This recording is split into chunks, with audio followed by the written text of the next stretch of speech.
அது மாதிரி இந்த அடிப்படை விஷயங்கள், கல்வி, ரேஷன், மருத்துவம், குடிநீர், சாலை வசதி, பஸ் வசதி, இந்த மாதிரி விஷயங்கள்ல தான் என்னுடைய முதல் கவனம் செலுத்தணும்னு எனக்கு தோணுது.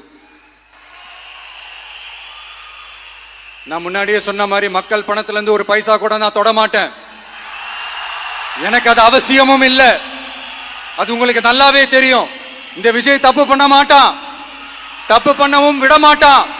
அது யாராக இருந்தாலும் சரி, என்னோட கவர்மெண்ட்ல என் கூடவே இருக்கிறவங்களாகவும் சரி, விட மாட்டான். சப்போஸ் யாருக்காவது அப்படி ஒரு எண்ணம் மனசுல இருந்துச்சுன்னா, நம்ம ஜெயிச்சிட்டோம், ஒரு ஆட்டம் ஆடி பார்க்கலாம் அப்படின்ற எண்ணம் யாருக்காவது இருந்துச்சுன்னா, இப்பவே இந்த நிமிஷமே அதை எரேஸ் பண்ணிருங்க.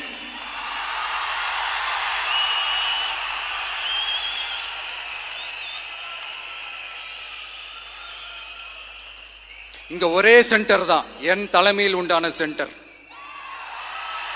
இந்த பக்கம் ஒரு சென்டர், இந்த பக்கம் ஒரு பவர் சென்டர், அங்க ஒரு பவர் சென்டர், அதெல்லாம் கிடையவே கிடையாது. இப்பவே சொல்லிடுறேன்.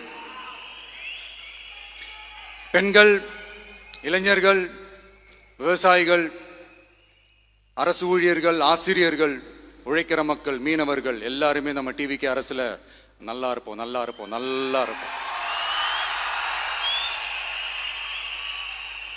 பிறப்புக்கும் எல்லா உயிர்க்கும் அப்படின்றத நம்ம சமரசம் இல்லாத அடிப்படை கோட்பாடு. சிறுபான்மை சகோதரர்களே, உங்களுக்காக நம்ம டிவிக்கு அரசு கூடவே நிற்கும். உங்களுக்கு அதுல எந்த விதமான சந்தேகமும் வேணாம். இந்து, முஸ்லிம், கிறிஸ்தவர்களுக்கான முகம்தான் இந்த விஜயினுடைய முகம். அதுல 100% நீங்க இந்த விஜயை நம்பலாம். இப்படி ஒரு சூழலை ஏற்படுத்தி கொடுத்த தமிழ்நாட்டு மக்கள், ஒட்டுமொத்த மக்கள், உங்கள் அனைவருக்கும் இந்த நேரத்தில் என்னுடைய நன்றியை தெரிவிச்சு